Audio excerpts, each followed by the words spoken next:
this evening. It's very moving to see you, to be with you, and to be in conversation with my friends, my old friend, my new friend, and with all of you. I suspect that we are here this evening because we need to gather. We need to be together. But the gathering, which could be an assembly, which could be a movement, that is what is most important. So we come here in part because we have not given up hope or faith or struggle. We are still struggling. We are part of the struggle. If you were not part of the struggle, you would not come, right? You can watch your Netflix or whatever, but you're not doing that. You're here. You're here. I think it is, of course, a dispiriting moment, especially in light of the genocide against the people of Palestine in Gaza, in light of climate catastrophe, the deportation of migrants or their indefinite detention, the students in the United States on international visas, some of them from Greece, as you know. They have taken principled public stands against the violence of the Israeli state. They have spoken their minds, they have stood for principle, they have gathered, they have expressed themselves. Those are all basic rights that ought to be protected in the United States and everywhere. And in return, they suffer abduction and detention and deportation. And these are the signs of the new authoritarianism. The elimination of legal status in the US and the UK for trans people, which means for many access to affirmative gender health care, is also a sign of our authoritarianism. The attacks on the rights of citizens as well as non-citizens, those who have been born in the United States with undocumented parents, those who are now described and attacked as domestic enemies or terrorist sympathizers and are watching as their rights of citizenship are stripped away. We can all add to this list. But over and against this very pessimistic vision are several social and political movements that will continue to strengthen during this time. Can you understand me? Yes. Good.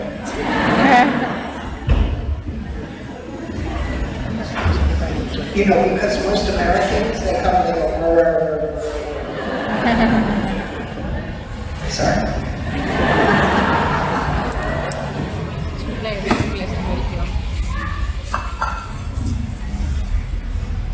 These movements that are strengthening include the student sanctuary movement and networks, coordinated actions by trans healthcare providers, robust networks of Jews against genocide, and a wide number of liberals who now move closer to the left, seeing that constitutional protections are under attack as well as the separation of powers in the United States. The emerging networks of solidarity, which include non-compliant librarians in Florida. They are told to take all these books off the shelf and they refuse. For some of them, it's their first political act, right? It's beautiful. The coordinating actions of reproductive health workers that are ensuring abortion, reproductive health for all people, regardless of gender. An array of professional and legal organizations not representing any political party, but putting pressure on the party system. These are social and political movements that are putting pressure on the party system without being of a particular party. Extremely important. They include struggles against racism, capitalism, extractivism, against misogyny, homophobia, transphobia, struggles for affordable education, the forgiveness of debt, healthcare, and global struggles against imperial wars, the genocide in Gaza, against the background of the grotesque failure of government to provide basic health services, shelters, and education to all the people, regardless of their documentation. My book, Who's Afraid of Gender, was published over a year ago in English, but the book did not anticipate how intensely the authoritarian upsurge would be, even though it sought to show how the anti-gender ideology movement exploited and incited hateful passions that were satisfied by greater state control, authoritarian leaders, and authoritarian political structures. In the US, we did not speak about gender ideology in the mainstream press until relatively recently. Gender studies scholars knew it was an issue elsewhere, especially in Italy, but in France, Germany, Russia, Hungary, Poland, throughout Latin America, and yet only within certain corners of the United States was anyone talking about gender ideology. It came up as a topic when in international conferences, the World Congress of the Families, for instance. Some of us on the left thought that the anti-gender opponents were a laughable fringe or margin on the right who would never gain power. That situation obviously changed in the campaign for the presidential election, where robocalls reached the eligible voting public in the days immediately before the vote. And those robocalls, initiated by Elon Musk and his operation, warned that if Kamala Harris were elected, she would promote trans surgery for migrants. She would authorize trans surgery on migrants, something like this. So, of course, she has taken no such position. It is what we would call a phantasm, right? It's a false construction that nevertheless appeals to people's anxieties and hatreds, and stokes and incites them, accelerates and intensifies them. Such calls support the thesis that it is right-wing phantasms that incite fears that convert into popular support for authoritarian leaders who promise to restore gender to its binary status and its hierarchical status. Indeed, authoritarian strategies not only target academic fields, ethnic studies, feminist and gender studies, critical race theory, as shorthand for all Black studies, but cultural institutions, non-profits that are set to promote left agendas, voting rights, rights for migrants underwritten by international accords, including rights of safe passage, just treatment, access to shelter and job training for those seeking legal residency.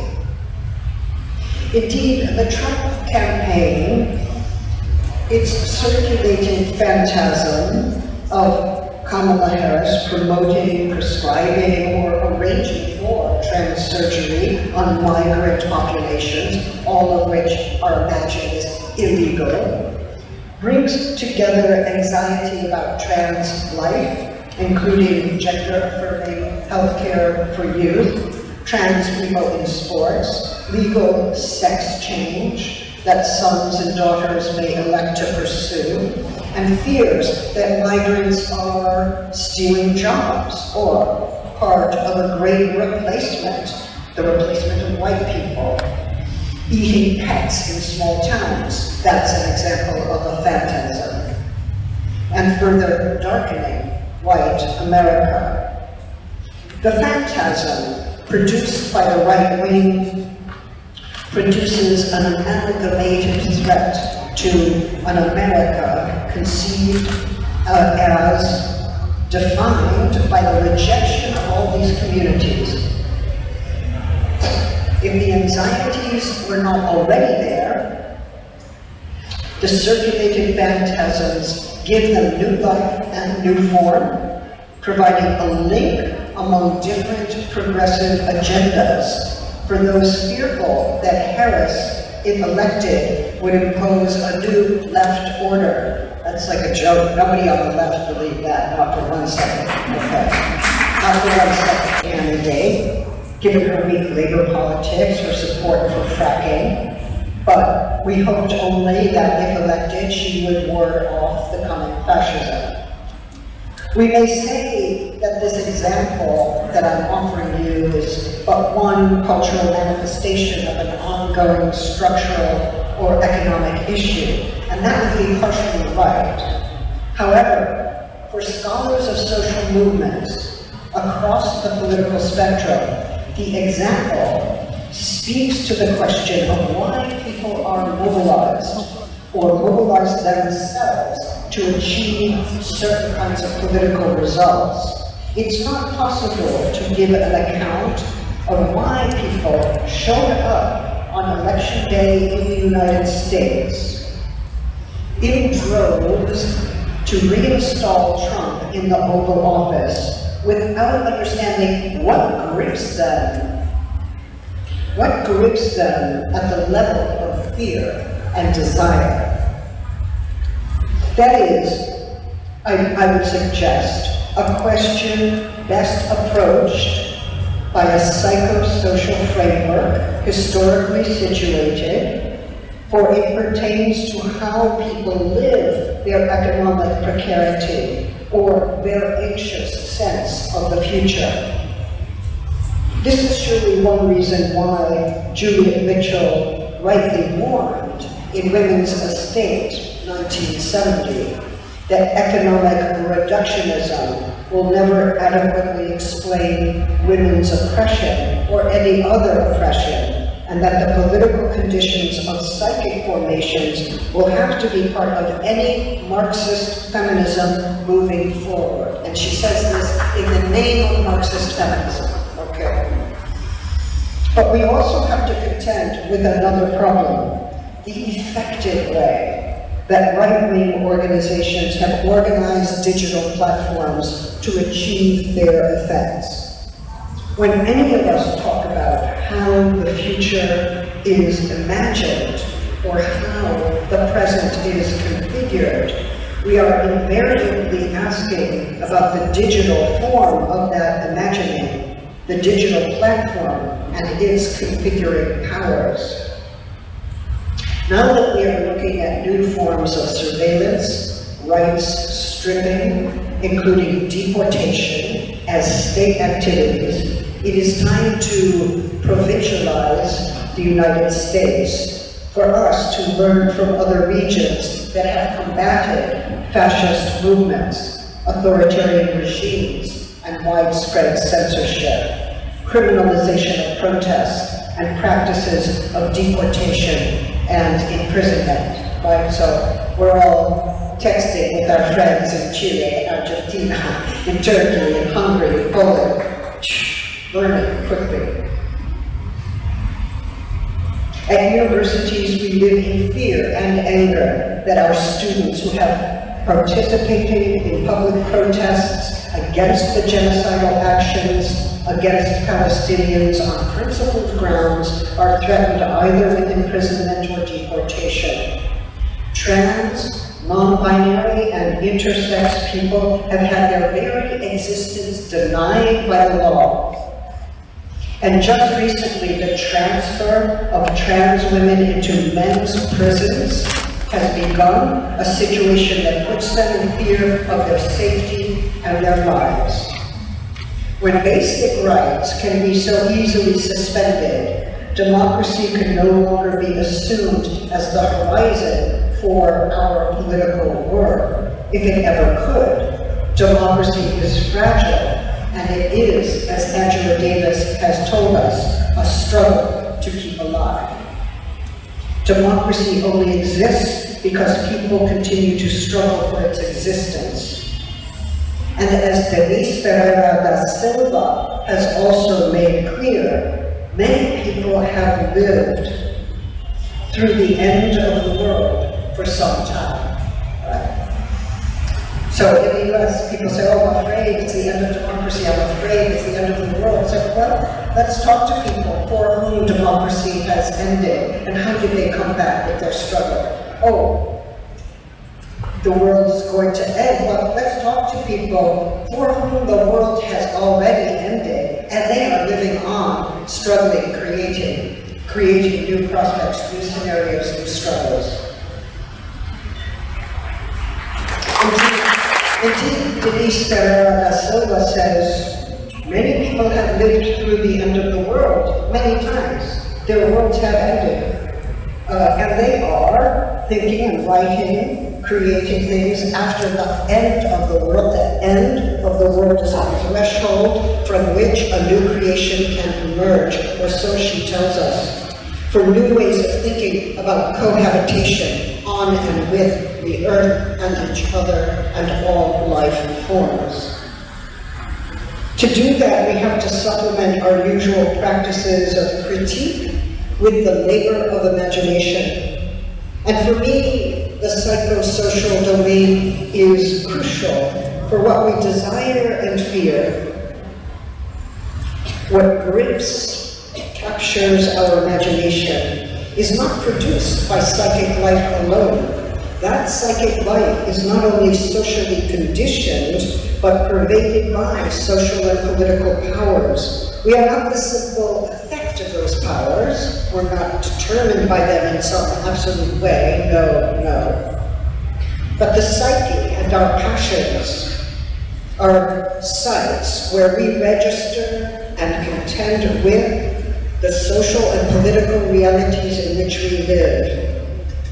The ways in which we have been impinged by them, the ways in which our lives have been saturated by them. But equally, we can no longer understand the psychosocial without realizing that the right-wing imaginary is organized by its ability to achieve a digital consensus. As Christian Fuchs explains, what is rightly called platform or digital capitalism actively reconfigures social and economic power through the controlled organization of what appears within the digital domain. As such, the digital domain has to be understood as one of the infrastructures of production, of the relations of production.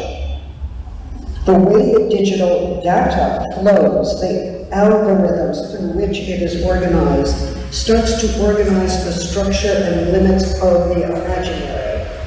And the right wing has successfully designed or exploited algorithms that normalize forms of racism, the resurgence of patriarchy, and the accelerated forms of extractivist capitalism.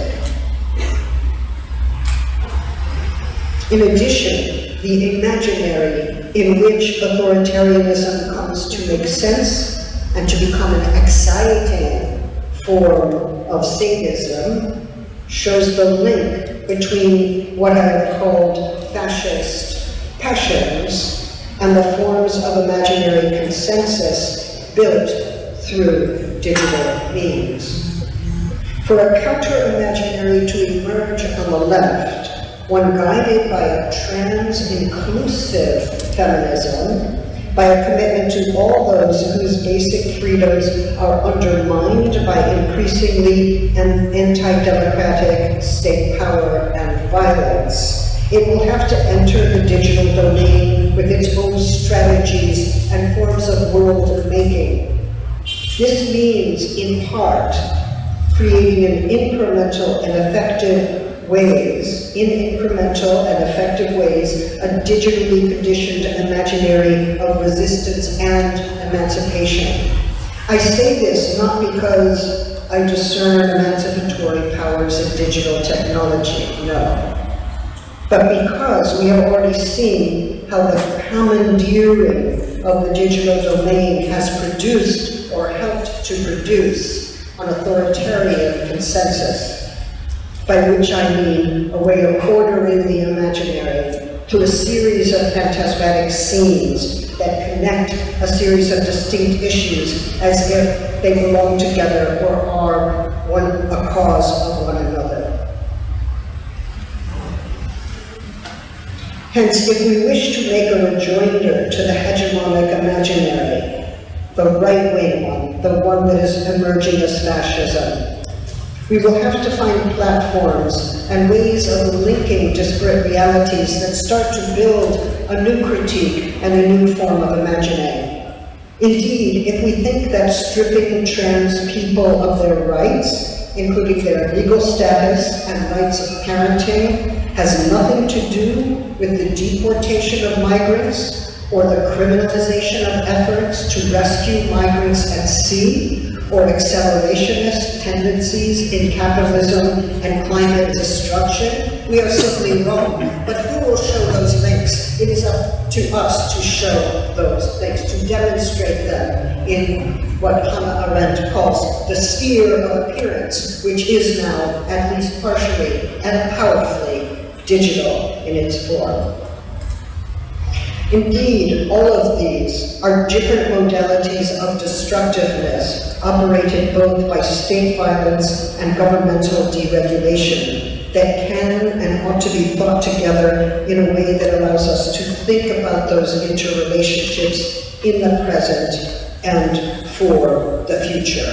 So, I think it is important that we understand how those passions are crafted on the right, through what technology and with what effect, and then decide for ourselves, what passions do we want to communicate? What is our passion? What is our passion on the left? What world do we want to see? How to make our vision as exciting and as just and as fair as it possibly can be. Indeed, we cannot proceed without a counter-imaginary, a passionate vision that rivals and defeats the moralized sadism of fascist passions and their phantasmatic landscape. Necessary for such a counter-imaginary is the idea of the equal grievability of all lives, including human and animal life, the living processes think beyond anthropocentrism as it extends to endangered creatures, life forms, and life processes. We would have to oppose death dealing and rights stripping, both activities fueled by fascist passions that find sadism to be enormously exciting. Indeed, we would have to affirm the equal value of the living and form the basis of a politics of radical equality and collective life affirmation, preservation, repair, and regeneration. In other words, we need to take the politics of life away from the right and make our own politics for and of the living. I also want to say that political action is actually not separable from the imaginary, what I'm calling the imaginary. The imaginary is built over time and through various technologies that give new and questionable syntax for putting together our worlds. The oppositional stances we take,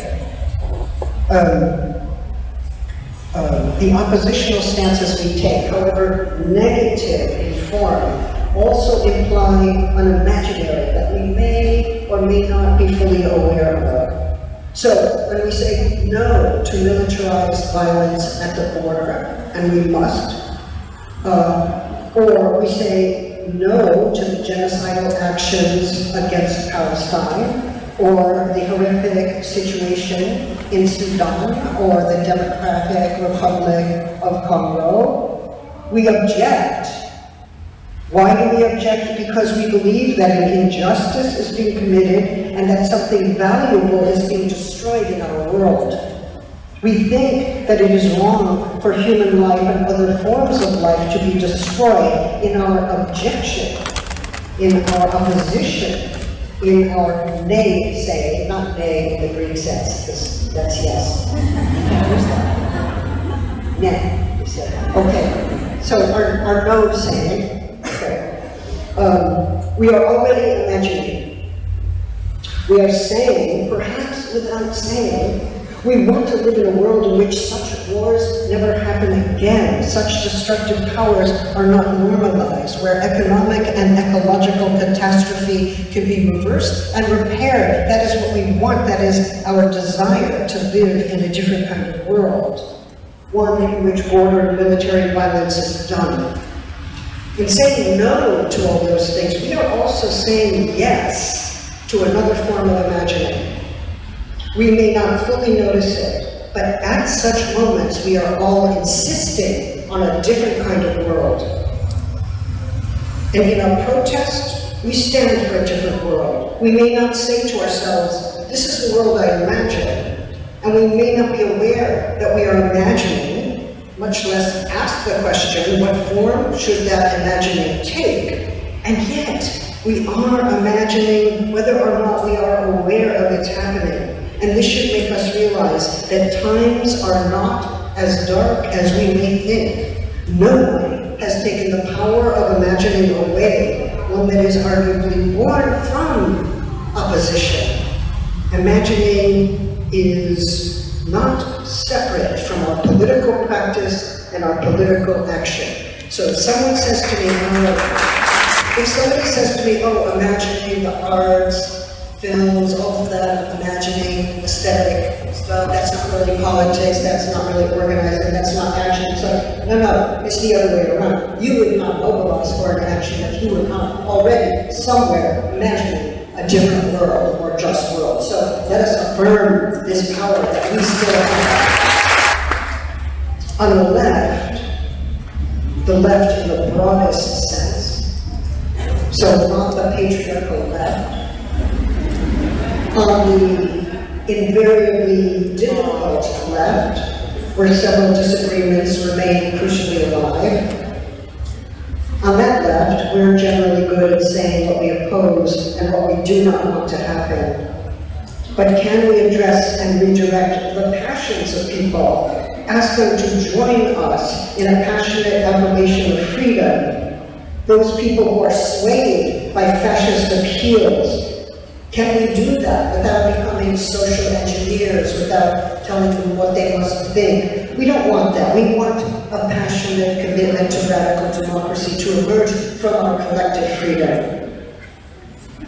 In any case, I'm suggesting that when we affirm principles like justice, freedom, equality, or nonviolence, we have not yet asked, what would it take to live in a world in which those principles are embodied?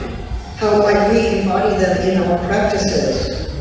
Principles come alive when we start to ask the question, what would the world be like if trans people had full legal rights? If women were able to walk at night without fear? If women who want to walk at night without fear also recognize that trans people also want to walk at night without fear, and that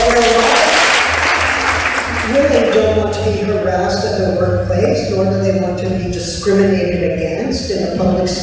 or in their employment. They have opposed discrimination, they have opposed inequality. Brilliant, beautiful, I am with them.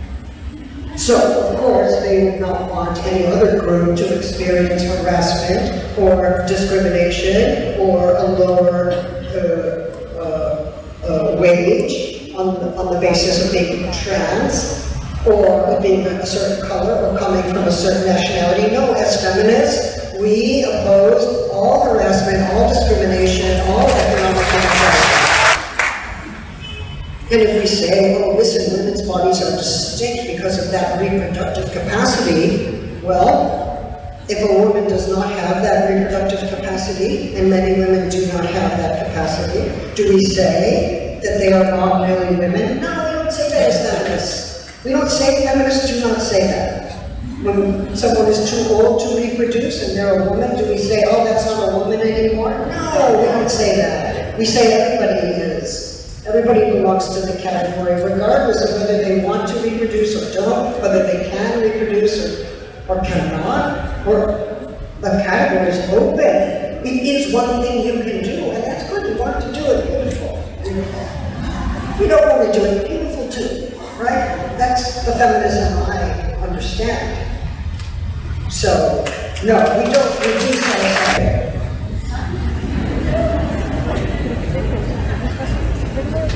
I want to suggest to you that we have to learn about fascist passions in order to develop anti-fascist passions, to find our own anti-fascist passions, the one we already have, give language and image and public meaning to our anti-fascist passions.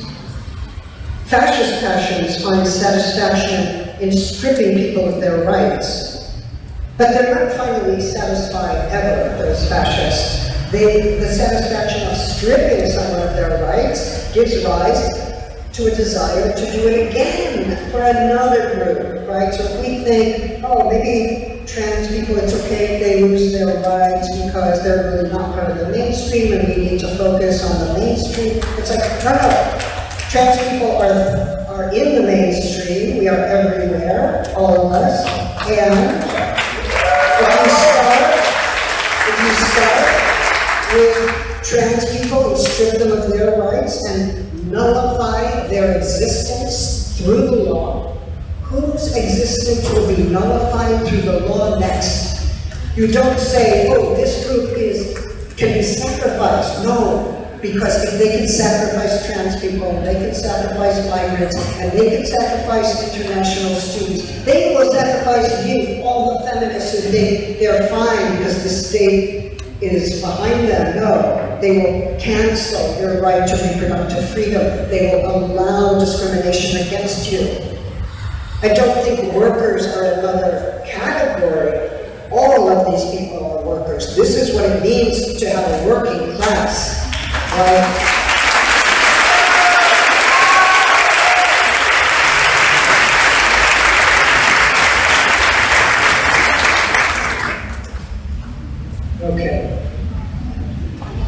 Fascist passions are directed against vulnerable communities. I want to say vulnerable and courageous communities, okay? Nobody's just defined by their vulnerability. The people struggling to survive with and for one another, they have courage. So vulnerable and courageous communities. They are concerned, the fascist passions want to strip people of existing rights or make sure they cannot exercise rights. And they include people detained at the border, living under occupation, the squatters who have no way of getting medical care or getting their children into an educational environment or getting a permit to work, right? Trans, queer people, people living under occupation. Anti-fascist passions are those that imagine cohabitation, open borders, demilitarization, and forms of radical democracy that refuse discrimination and segregation on the basis of race, gender, religion, or ethnic background. It would include a notion of radical equality that would move us beyond the nation and nationhood, and it would be a form of radical equality not based on the individual as the basic unit, but rather on our interdependency. It is our interdependency that makes us equal, and we should have a social organization of the world that reflects our equality in interdependency. Dependency, of course, is the basis of all kinds of resistance. We know colonial powers have enforced dependency on certain kinds of people. We know dependency in the history of colonialism. But for us, it seems to me that dependency has to be replaced by interdependent relations, since interdependency has to be brought into line with the imperative for radical equality, the equality of the living. And this is also why freedom is a struggle, why the definition of justice is open-ended, and why the new terms for equality have to be rethought in the context of forms of destruction that are with us today, including war and climate catastrophe, the decimations of capitalism and extractivism. So I'm going to end my remarks soon because we have other remarks, but perhaps I can say this. The fears that people tell me about, the end of democracy, the end of life itself, the end of the world,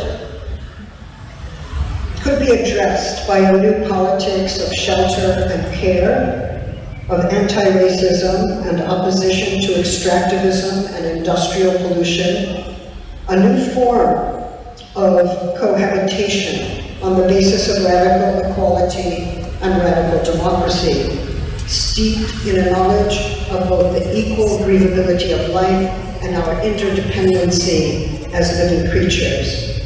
Those who exploit fear, who name its source as gender or race, trans, the migrant, they seek to build and rally a political base with the promise of restoring order or empowering enterprise on a neoliberal model, or doing both at once.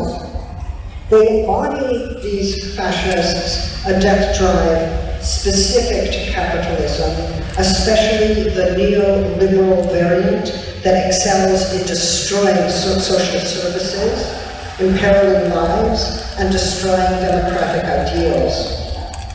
Combined with nationalism, especially religious, and the expansion of executive powers, it is a toxic brood. The left must seize the politics of life away from the anti-feminist right, not only to secure reproductive freedoms, but to do so in the name of furthering life, persisting in life, and supporting the infrastructural conditions defined as much by the living processes they support as the egalitarian and just economic and social arrangements that give organization to them. Those who grieve the loss of species and glaciers come to know that they are, in their own living and embodied character, connected to all forms of life threatened by fossil fuels and carbon emissions. And in losing these various forms of life, we are also losing the sensuous interdependency that defines and embraces the living relations of the world. Do we have a way of imagining that? Must we imagine that in order to mobilize and to act? That task is difficult, given that the time of grief is relentless and disorienting during these times. So many people killed every day. Or abandoned every day. or deprived of basic rights every day. What we have lost is also what we are still losing, as well as a loss to come that we anticipate. How can a living interdependency be imagined or grieved under contemporary climate conditions, or, for that matter, conditions of open-ended war or destructive extractivism? It's not just that I or you are losing something of value now, but that now, collectively, we are compelled to confront the value of life's interdependency and to fight against the prospect of its destruction and its loss. To do so is to ground oneself in a form of knowing and practice that will mobilize us in the name of life and equality and freedom and justice. And it will help us to find a rage, a passionate rage, that can be articulated through several technologies of communication as a demand for radical democracy, one that is potentially more powerful than any fascist passion. And then we will find the conditions of a solidarity based on a perhaps impossible and necessary transnational collective imagining. And as my friends in the Ni Una Menos Movimiento in Argentina have said to me, okay, there are two genders, fascist and anti-fascist.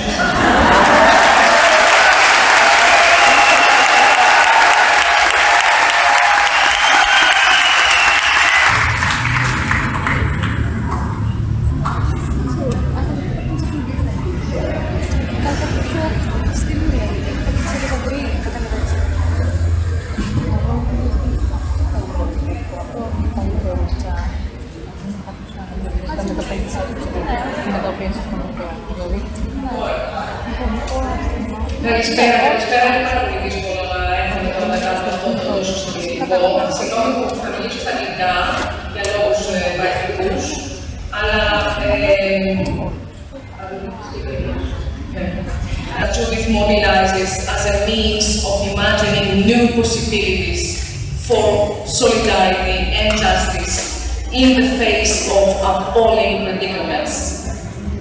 So I want to thank you, Judith, for being a steadfast lifeline for so many of us in the critical political battles of our present, whether they are about anti-gender, anti-trans, anti-queer aggression, or the violences of white chauvinism, capitalist exploitation, and of course, always in our hearts and minds, the genocide in Palestine happening right in front of us.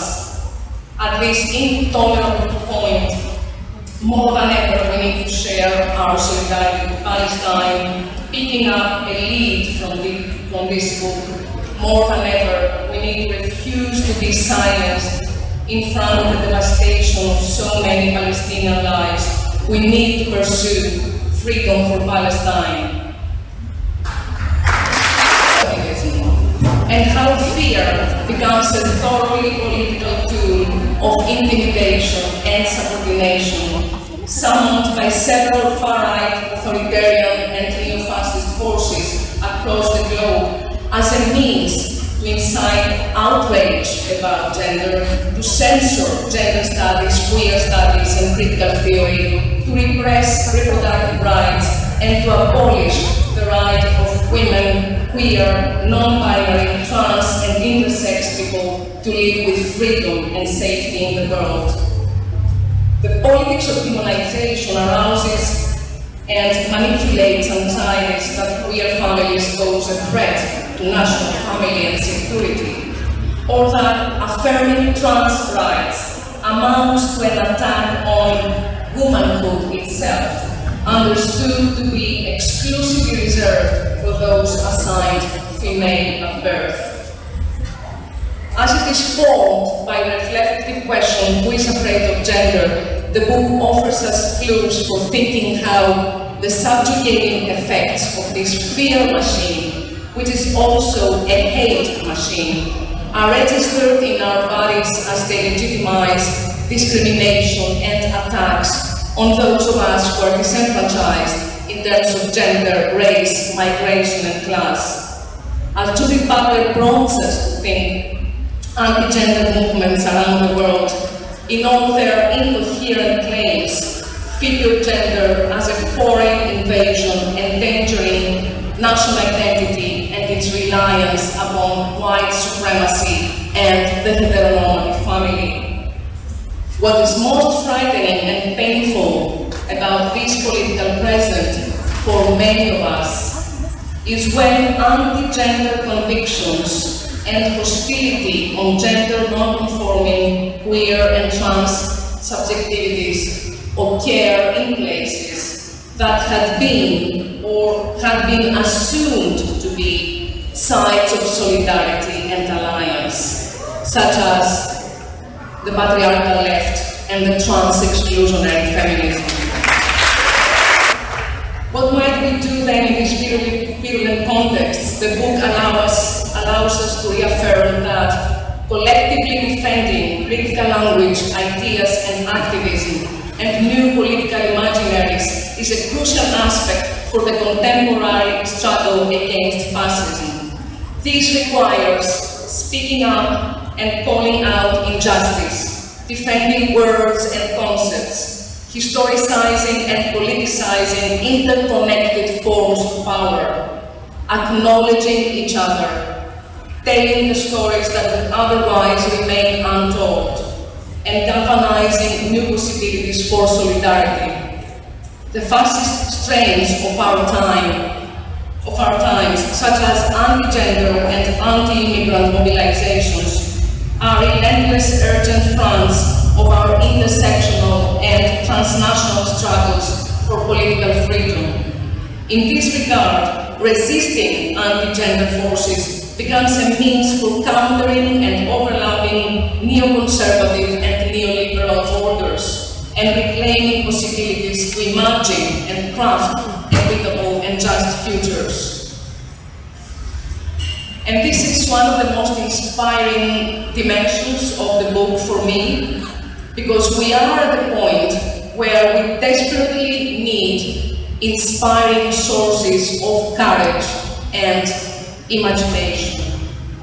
We do have bright examples of such sources, at once reflexive and transformational.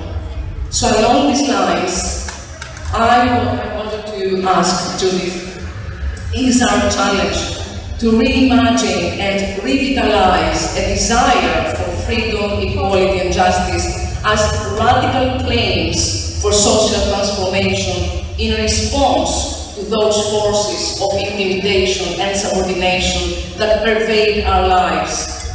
And to reiterate what we just said, what is our passion? What is our anti-fascist passion? How to make our passions desirable objects again. Thank you.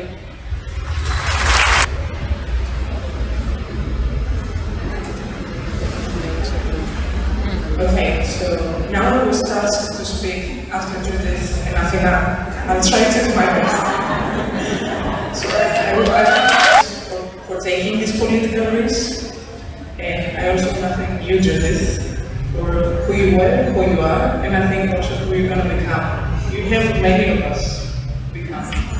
I also want to thank Athena, because for some of us who were queer in Greek universities, you meant a lot, and you also helped our becomings. And I want to thank all of you for being here. What a beautiful crowd they are. And I want to take advantage of this stage, and I know that the last months have been a lot for many of us here, so I just want you to know from here, you look beautiful. Thank you. So I'm going to go back a little bit to the issue of fear, the afraid part. And there is a recent call in non-speaking countries to move away from the term homophobia and transphobia and rather you use terms like homo-hostile or trans-hostile in order to more accurately describe our realities. I mean, I have a phobia with snakes, but I do not want to harm them. When I see a snake, I do not want to take away its snakeness. I am not pretending that this is not a snake, so I can feel better. Also, I do not want to imagine a world without snakes. In other words, I have a phobia with snakes, but I am not hostile to snakes. So what are your thoughts on these terms?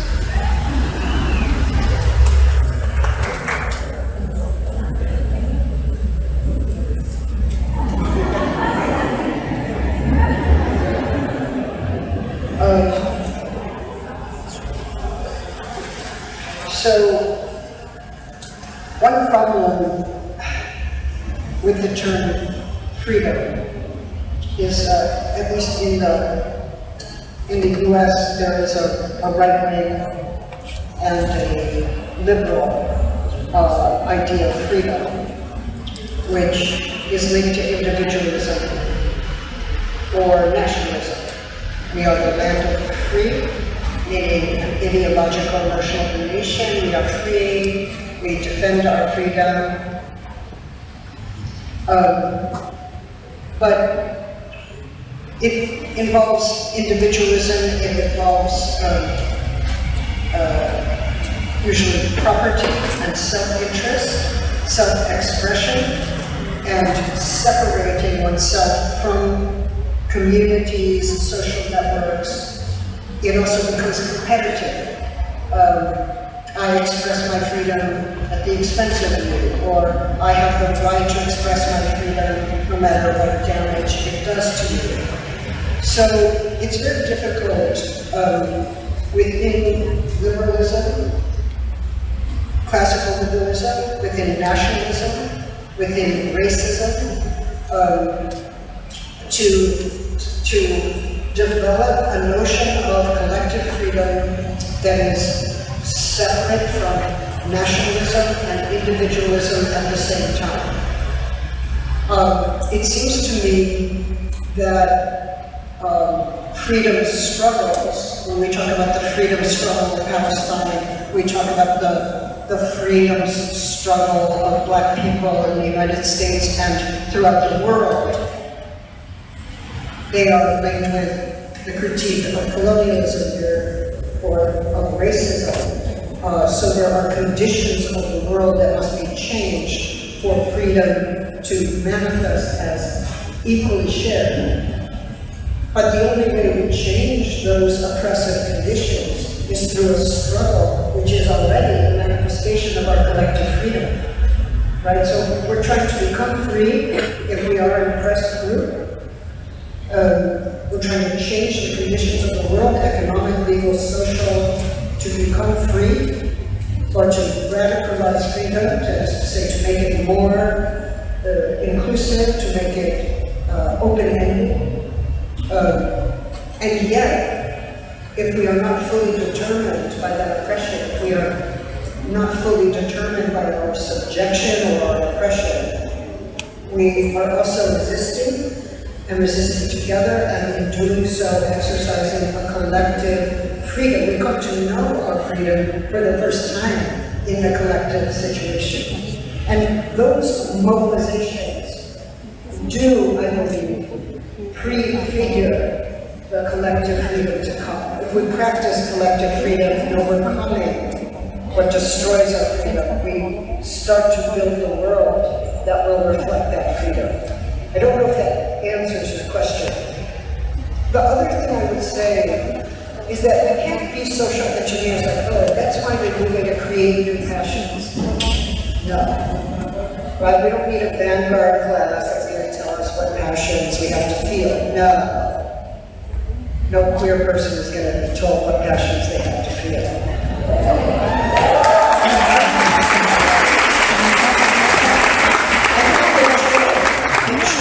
The important thing to realize is you already have your passions. I mean, why did you even come here tonight? Why are you showing up last night in St. Dogma? Why are you supporting this water? You have already arrived. Something brought you here, something brings you there. right? You are mobilized by passion, you already, so how to give it greater form, how to work together to find out what are these passions we share, what are the passions we need to communicate so that other people can see the beauty and promise of our passions. So it's not about what passions do we, the vanguard or the special people, want to create. No, what are the passions we already feel? How do we bring them into the world and make them available to others in some way? But it's thinking about passion in another way. It grips you. It has you going there. There's some passion working in me. So how do I work with the passion that is working in me already, and which I think is working in you? Right? So I don't know. Maybe that's a kind of queer vanguardism. But okay. So so that's my answer there. Fear is interesting. We have good reasons to fear.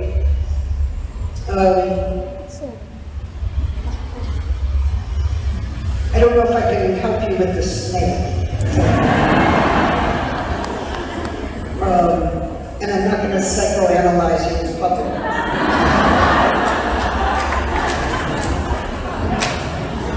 But I do think we have to ask ourselves,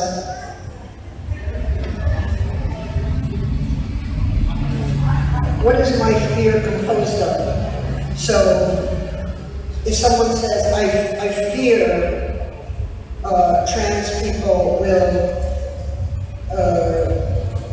commit violent acts against women assigned female at birth. So, where did you learn that fear? What is in that fear? Does that fear correspond with reality? Why is it that you don't see shared vulnerability rather than attribute this nefarious intention to trans people who are trying to live and be recognized for the life that they're living? So we do think there's certain fears we have to work with, like how did that fear get formed? What is it containing?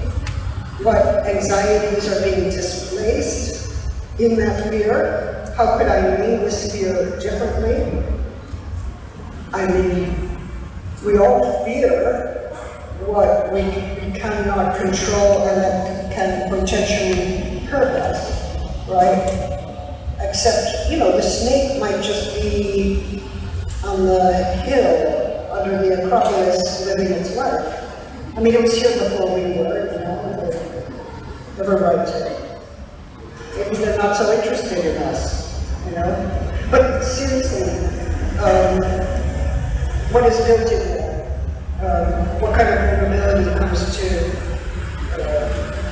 lodge there in that fear? So I think it's important not to dismiss the fears that people have, but to counter those fears with knowledge, reflection, and to deflate the fears so that we can talk and learn and understand what we share rather than what we fear. Phobia as a term, very interesting. Some people translate phobia as fear and others as hatred, right? How does fear get transformed into hatred and then oppression? What would it mean for fear to become something like greater understanding, a grounded understanding of what one fears so that it can be deflated and another form of cohabitation takes hold? You can cohabit with the snakes on this earth. In fact, maybe we need some humility as humans with these other life forms. They're not just out there to make us, to endanger us. And indeed, we've probably killed so many creatures by virtue of our disgusting construction and extractivism.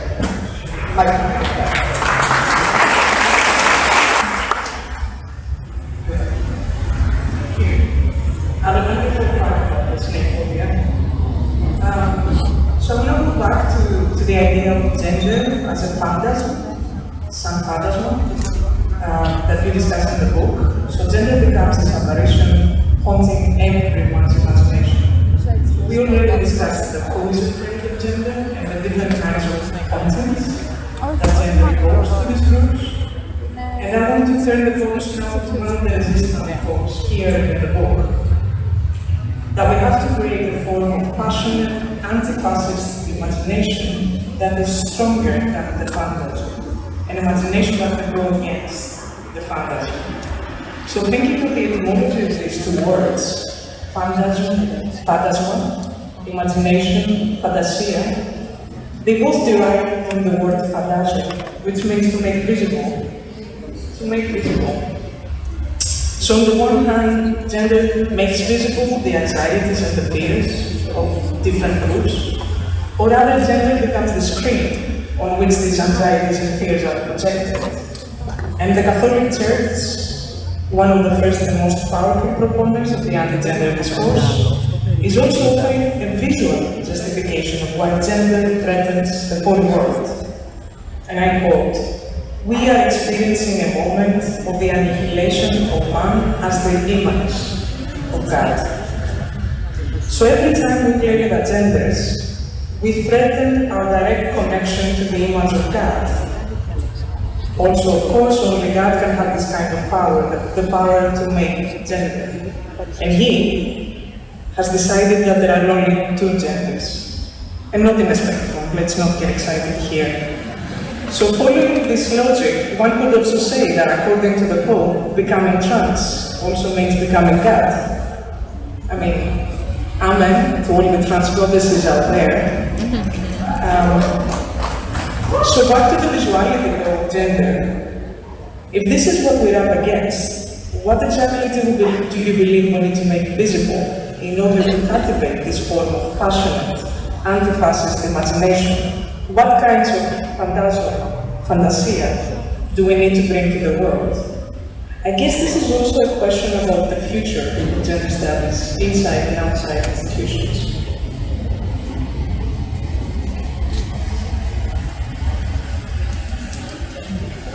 Okay, I'm going to echo a little bit with those questions and comments, but dwelling a little bit on the who in the title of the book, Who's Afraid of Gender.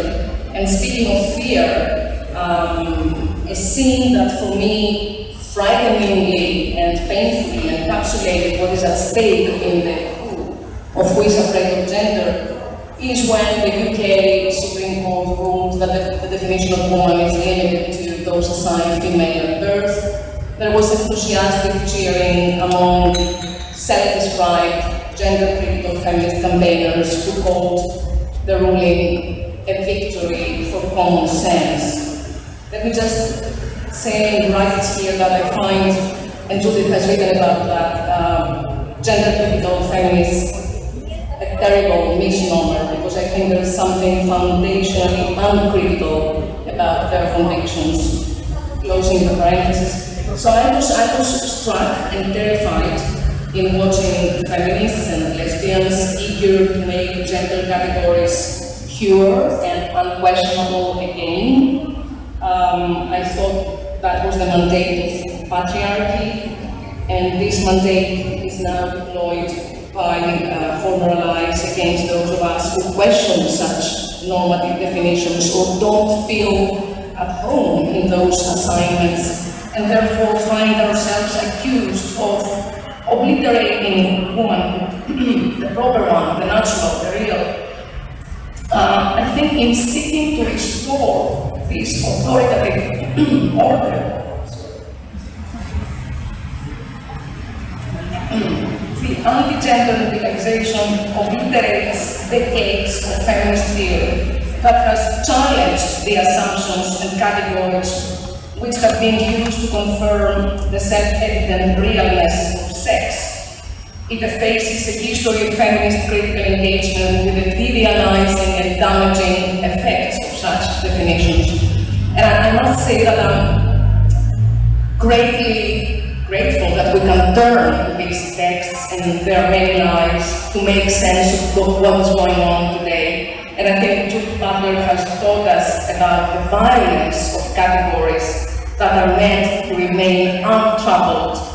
We learn from them the feminist queer politics of trouble. Today, as we become trouble again, we reaffirm that theory, like poetry, is not a luxury to echo on the Lord. So I think this is a time for articulating this as clearly as possible. Transphobia is by definition anti-feminist. So a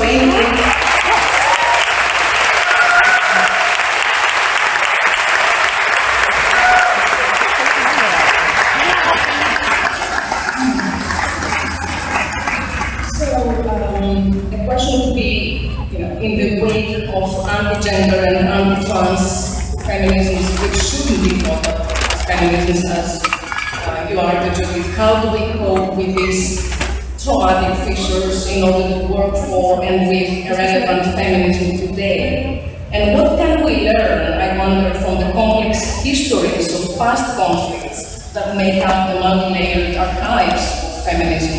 I mean, we might recall several registers of past conflicts, such as gender's whiteness produced through colonial practices, the porn wars, the conflicts over sex work, carceral feminism versus abolition feminism, and so on and so forth. So these conflicts and their wounds seem to have a history and they are not gone.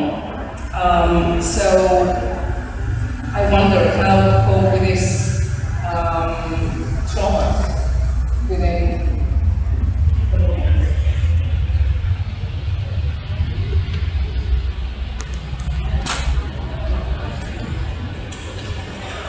Neither of these are easy questions, but I thank you.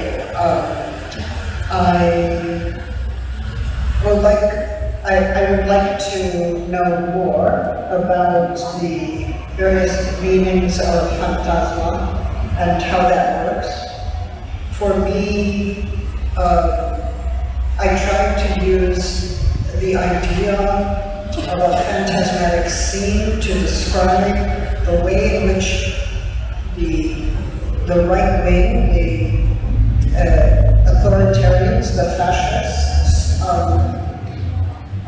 try to link certain ideas together, like the migrants, the black woman running for president, which is already unacceptable to the white supremacists, who will have trans surgeries performed on migrants, right? So the way they put that together in a single sentence, you can have your racism, you can have your transphobia, and you can have your anti-black racism, you can have your anti-migrant racism, and you can have your transphobia, and you can have your misogyny, because this will happen when a woman has power. So that condensation allows all those issues to be linked, and they're linked to a syntax.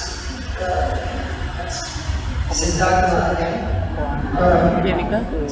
It is a kind of syntagmatic linking that tries to order the world by saying, oh, the world that's coming, your child will come home from school and say, I want to be trans, or I want to be a woman, your job will be taken by an illegal migrant,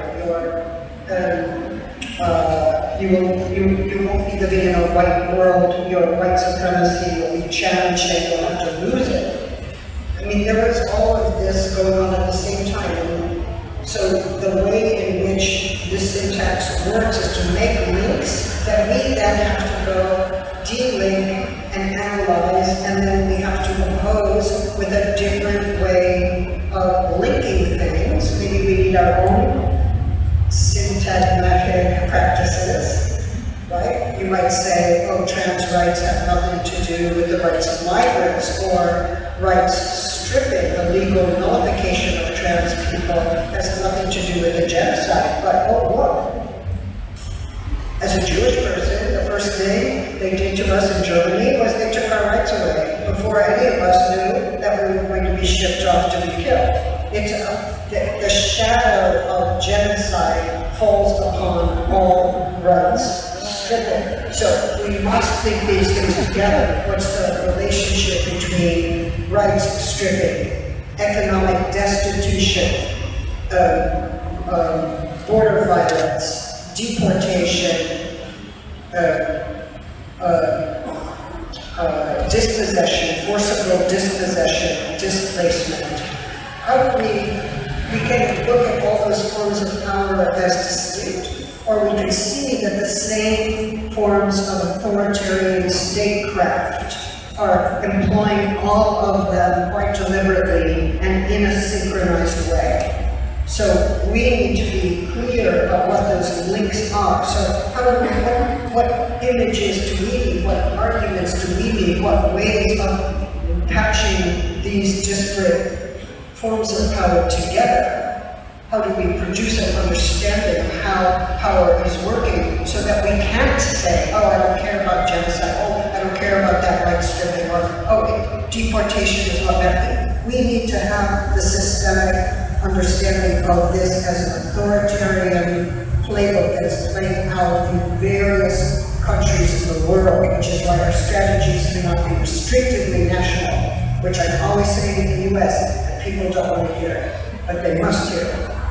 So, you know,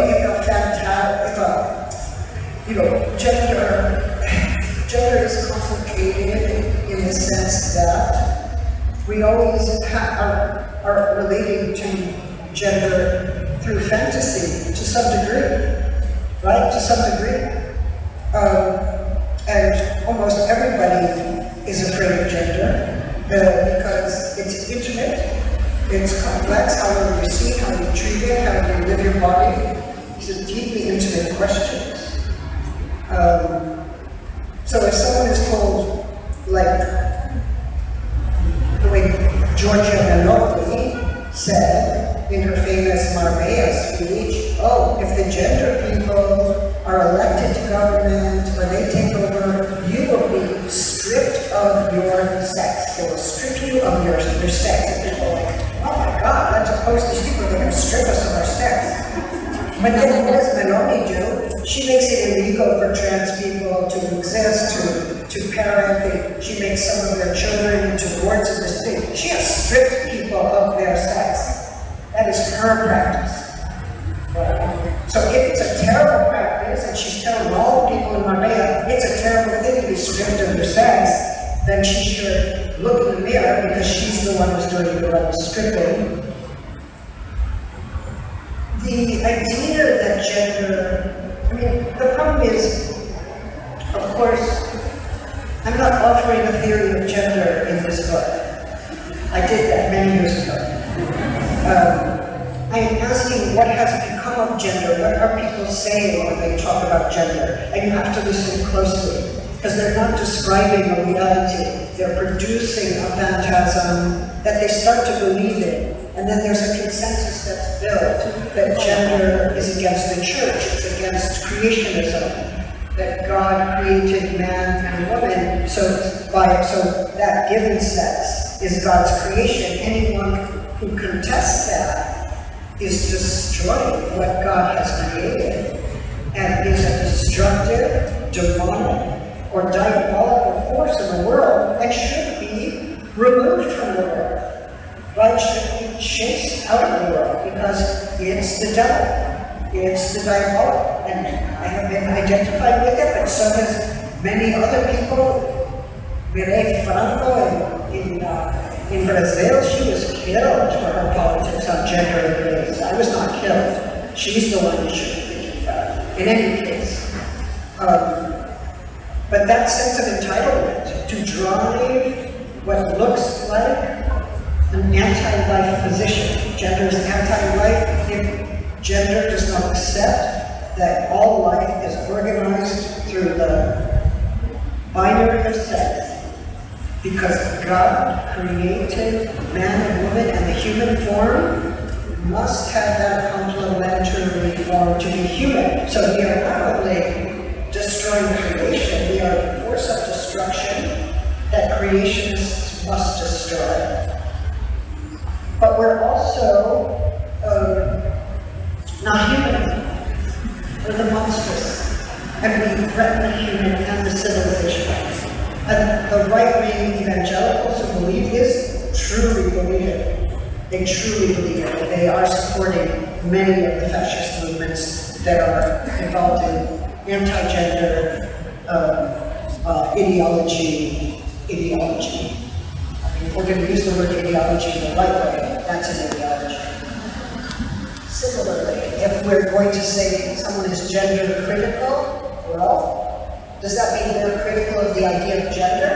Or are they critical in the sense of engaging in critique?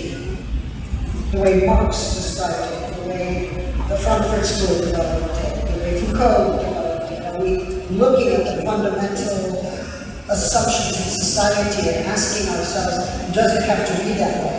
And what other ways are there to organize our world? That's critical. That's critical. And if we say gender allows a critical perspective to get to rethink the way our social and embodied lives are organized, well then I am gender critical. I am gender critical. And they can't have that word. They can't have that gender. Right? Okay, I'll be brief now. Okay, this is our last comment and question to open up for you questions. So I'm going to combine my two last questions, one is on solidarity and the other is on theory, so I'm going to combine them. So I think the book makes a compelling case about reimagining solidarity. And solidarity doesn't have to be a cozy and comfortable space, Judith Butler reminds us. And I think your previous work, Judith, has been so evocative in conveying how worthless we are without one another, but also how togetherness is not to be assumed. We have learned from you how thoroughly political and politically unfathomable it is to be and not be with others. So I think in the face of all this that's happening right now, I think to all of us feeling exhausted and seeking collective spaces to breathe and find hopelessness speaks a remarkable phrase from the book, a phrase that I find profoundly moving, so I'm going to read it short. We can live through perilous and vicious times only if there are those who do not let us fall away. How true. So the question then becomes, given the nuances and complexities of togetherness, what are the conditions for meaningful and transformative solidarity among different positionalities against cruel and repressive forces today? And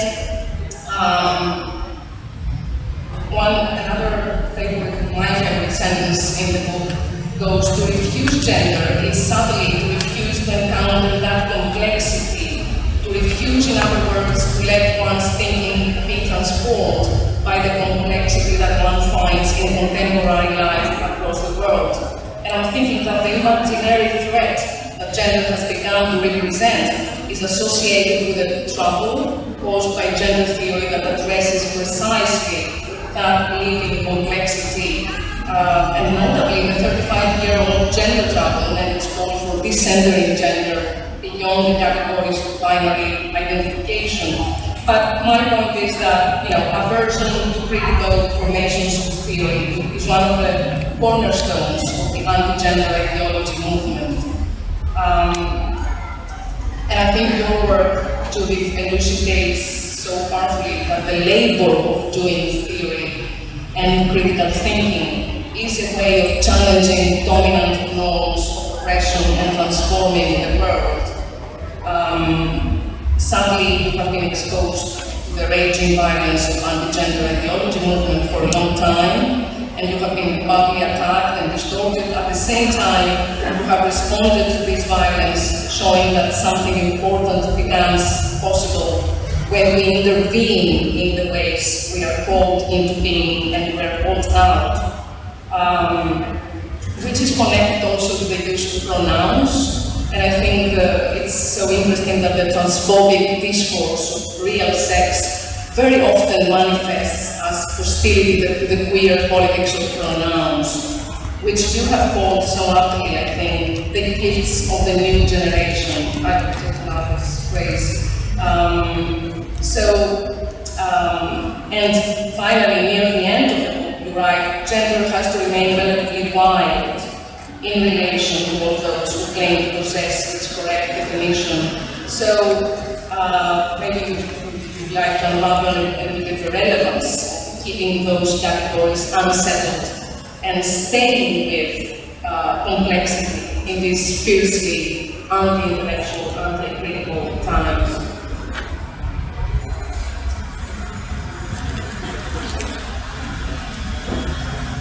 So, while I was reading the chapter on the disturbance of translation and your call to make break and make again language, I was thinking that the usual way to voice who I am, or who I might become, is through negation.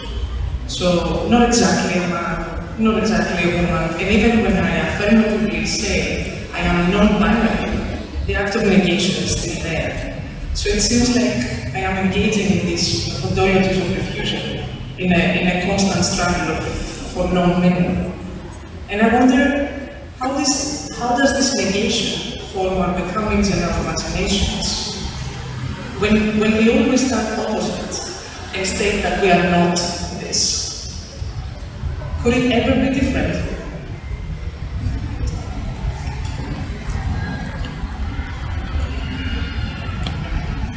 Well, before I answer, I just want to thank my two interlocutors who have already begun to overtake me and produce their own positions at theoretical and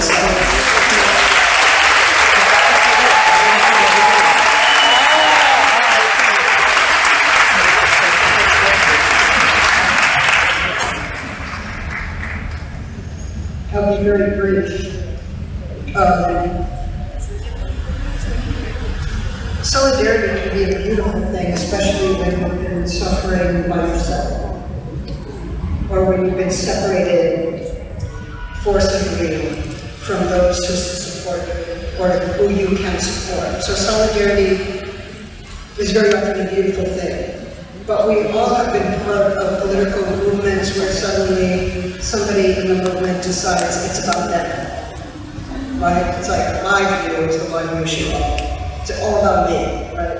And that kind of egoism can happen even in the most radically communist mobilizations, because who knows why? But it breaks the bond, and it does not exemplify humility and equality. And we end up fighting with each other, or we find issues that are difficult and we end up walking out because we can't work with that person and we can't accept that point of view. I know what it is to walk out. I went to a Marxist reading group in Germany when I was studying there, and we were working through Marx's Capital, Volume 1, and it somehow came up in the conversation that I was a lesbian, and one of the men stood up and he said, "That's a bourgeois decadent formation," and we oppose that. And then his girlfriend stood up in heterosexual alliance and said, "No, we can't work with you anymore because this is a decadent deformation produced by capitalism." It's a long time ago. It was a long time ago. But I don't know, it was like pushed out and I walked out. I hope I walked out, but I'm afraid I was pushed out. Anyway, it's one reason I get a little angry about the patriarchal left. But maybe some of you are angry about the patriarchal left.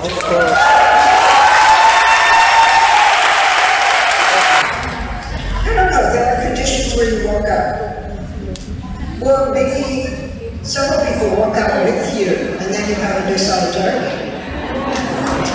Or you decide to come back and confront somebody who you're working through, even though it's painful and hard and conflictual, because you're trying to save the earth, or you're trying to combat racism, or you're trying to bring down capitalism, or you're trying to stop a war. You must sometimes be in difficult solidarities. Solidarity for me is not love. I mean, I love Tony Negri, but I I don't agree with what he says about love. Okay. Michael Hart says it's love. I don't think it's love. I do love people, but it can be really hard being in solidarity, but you don't have to have dinner with them, they don't have to be your friends, you don't have to sleep with them. You can leave when the meeting is over or when the demonstration is over. But sometimes you stay side by side with somebody who's extremely difficult for you because you are not the main issue in the scene. There is a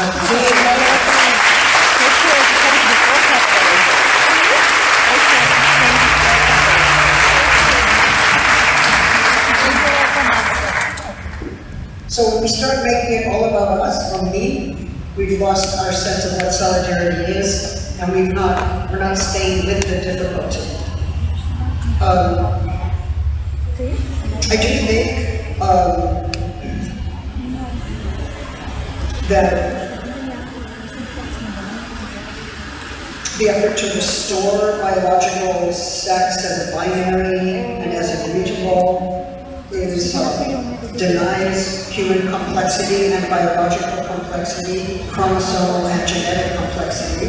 It's that kind of denial of complexity is reassuring for some people, but it doesn't come from knowledge, and it doesn't come from the affirmation of human complexity. That's also true in political mobilizations where it turns out people come into politics for very different reasons. And yet we meet there with different life histories and different commitments. We can deny human complexity because it frightens us, and human interdependency with other forms of life because we are attached to the human form. But these forms of denial come at our own expense. And if anything, we should be opening to complexity, not because complexity is good, but because our actual world is complex, and we need the theoretical imagination to grasp it and to communicate it. So theory is also an imaginative exercise, it's also a form of knowledge, it's also a form of critique. Theory is not logic, I agree. It helps us think about our world in ways that we otherwise would not be able to do.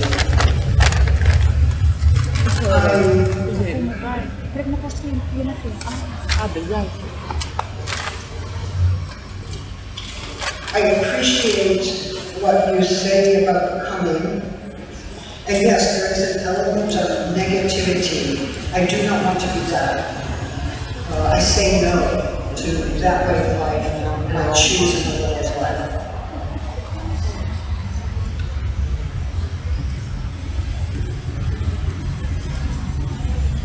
But sometimes I can't live that way of life. That way of life is not livable to me. I cannot live, I cannot thrive, I cannot breathe, I cannot function, I cannot affirm life if I'm put in this box over here. So it's not just that I came up with a critique and now I've decided to say no to this.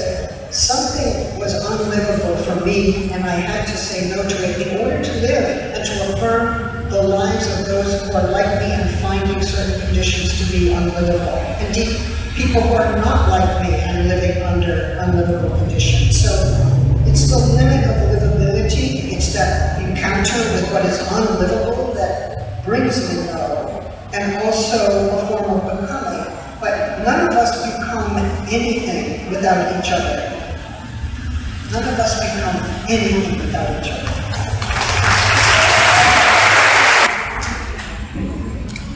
Thank you very much. I'm going to liberate you from this closed space. I really appreciate